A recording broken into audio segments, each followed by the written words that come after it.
Perkenalkan, nama saya Diana Cecilia Sinaga. Saya dari kelas 12 MIA A1 Palu Boarding School 3 Johar. Di sini saya akan menjelaskan sedikit mengenai Santa Cecilia.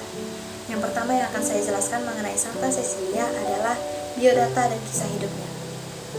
Santa Cecilia lahir pada abad kedua Masehi Roma dan wafat pada 22 November di Santa Cecilia in Trastevere di Roma, Zaire. Santa Cecilia sendiri lahir dari keluarga yang kaya. Nah, ceritanya suatu saat si Santa Cecilia ini dinikahkan dengan seorang pemuda yang bernama Valerian. Sebenarnya Santa Cecilia tidak menyetujui perkawinan itu. Dan sebagai tanda atau bukti bahwa ia tidak setuju dengan pernikahan itu, ia menutupi tubuhnya dengan sarung yang terbuat dari karung. Selain itu, ia juga tidak mau makan alias berpuasa, serta memanggil orang kudus, para kudus, dan juga malaikat untuk mendoakannya agar menjaga keperawanannya. Lalu, ia pun tidak mau makan alias dia berpuasa. Dan selama upacara pernikahannya, dia dikatakan telah bernyanyi dan memohon kepada Tuhan. Dan sebelum penyempurnaan pernikahannya, ia telah mengatakan kepada suaminya bahwa ia telah memenuhi sumpah dan bahwa ada malaikat yang menjaganya. Nah, Valerian diminta juga untuk melihat malaikat itu sebagai bukti. Santa Cecilia memberitahukan bahwa dia akan memiliki mata untuk melihat setelah ia melakukan perjalanan ke tonggak ketiga di Via Appia atau di Jalan Appia dan dibaptis oleh Paus Urbanius. Nah, setelah pembaptisannya, Valerian kembali ke istrinya dan menemukan seorang malaikat di sisinya. Malaikat itu juga kemudian memahkotai Cecilia dengan kaplet mawar dan lili. Dan ketika saudara laki-lakinya Valerianus, si Tiberius, mendengar tentang malaikat dan pembaptisan saudaranya, ia juga mau dibaptis dan bersama-sama dengan saudara-saudaranya mendedikasikan hidup mereka untuk mengubur orang-orang kudus yang dibunuh setiap harinya oleh prefek kota Turcius Almachius. Nah, kedua saudara ini akhirnya ditangkap dan dibawa ke hadapan prefek, di mana mereka dieksekusi setelah mereka menolak untuk mempersembahkan korban kepada para dewa. Ketika suami dan ipar laki-lakinya menguburkan orang mati, Santa Cecilia menghabiskan waktunya berkhotbah dalam masa hidupnya, menobatkan lebih dari 400 orang dan sebagian orang diantaranya dibaptis oleh Paus Urbanius. Cecilia kemudian ditangkap dan dijatuhi hukuman untuk dicekik di pemandian. Dia dibungkam selama 1 malam dan 1 hari ketika api menumpuk dan memicu panas yang mengerikan. Tetapi Santa Cecilia bahkan tidak berkeringat atau terbakar sedikit pun.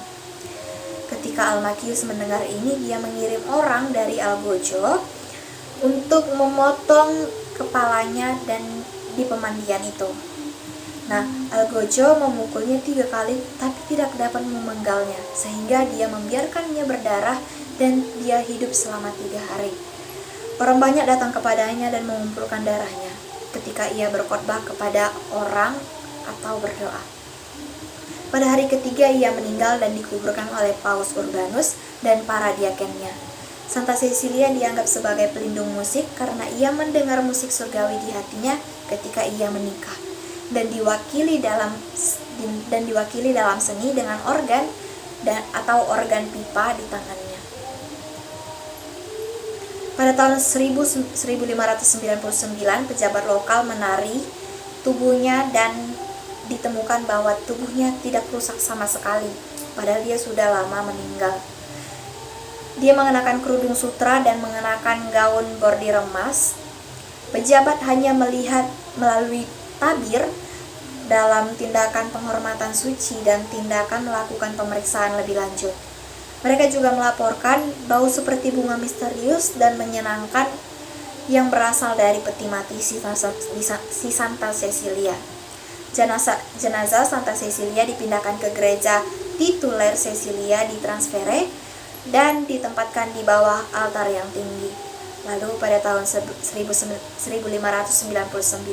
Kardinal Paolo Emilio Sfondrati, keponakan dari Paus Gregorius ke-14, membangun kembali gereja Santa Cecilia untuk mengenang Santa Cecilia. Yang kedua yang akan kita bahas mengenai Santa Cecilia adalah mengenai keperawanan Santa Cecilia, yang itu adalah suatu hal yang dapat kita ambil dari Santa Cecilia. Santa Cecilia ini menderita penganiayaan serta memperoleh mahkota kemartiran di masa pemerintahan Kaisar Alexander Severus. Ia adalah satu-satunya yang dibaptis menjadi Katolik dalam keluarganya. Ia diizinkan oleh kedua orang tuanya untuk mengikuti upacara doa dan perayaan Ekaristi di katakombe justru karena keteladanan batinnya untuk berdoa dan berada dalam cinta Kristus. Ia juga sering membawa serta kitab suci di balik pakaiannya, walaupun hal ini amat berbahaya dan bertentangan dengan larangan hukum saat pemimpinan itu. Orang tuanya memaksa Cecilia untuk menikah dengan Valerian. Kendati Cecilia sendiri telah berjanji di hadapan Tuhan untuk mempertahankan dan mempersembahkan keperawanannya.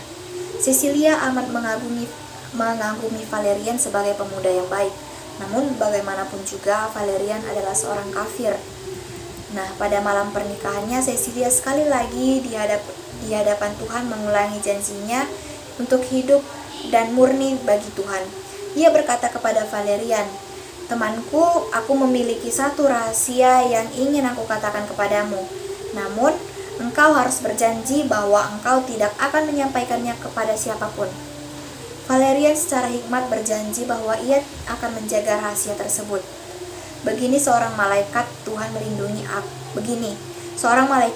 melindungi aku karena aku adalah milik Tuhan. Bila ia melihat engkau mendekati aku terdorong oleh cinta seksual, maka kemarahannya akan berkobar. Namun sebaliknya, bila engkau mencintai aku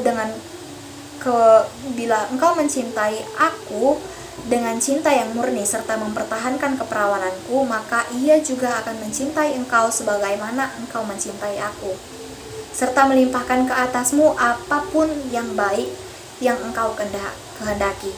Terhadap keinginan Valerian agar ia tidak bertemu dengan malaikat tersebut, Cecilia berkata, "Jika engkau berniat untuk dimurnikan oleh air keselamatan dan percaya akan Allah yang benar dan hidup yang menguasai alam raya ini, niscaya engkau akan mampu melihat malaikat tersebut." Malam itu juga Valerian meninggalkan Cecilia dan pergi mencari Urbanus, paus saat itu, untuk mendalami ajaran Kristus. Nah, renungan atau refleksi yang dapat kita ambil dari kisah Santa Cecilia ini adalah kesetiaannya kepada Allah, hingga ia memberikan dan berjanji untuk menjaga keperawanannya. Ia mempersembahkan dan mempertahankan keperawanannya kepada Allah. Nah, bahkan pada saat ia dipaksa untuk menikah pun, ia tetap mempertahankan keperawanannya dan mengatakan sejujurnya kepada suaminya Valerian bahwa ia telah ada sumpah yang diberikannya kepada Allah bahwa ia akan menjaga keperawanannya. Yang dapat kita teladani adalah keperawanan. Tapi keperawanan ini bukan hanya dalam bentuk kesucian fisik saja, tapi dalam bentuk kesucian hati dan pikiran kita juga kita dapat meneladani si Santa Cecilia ini.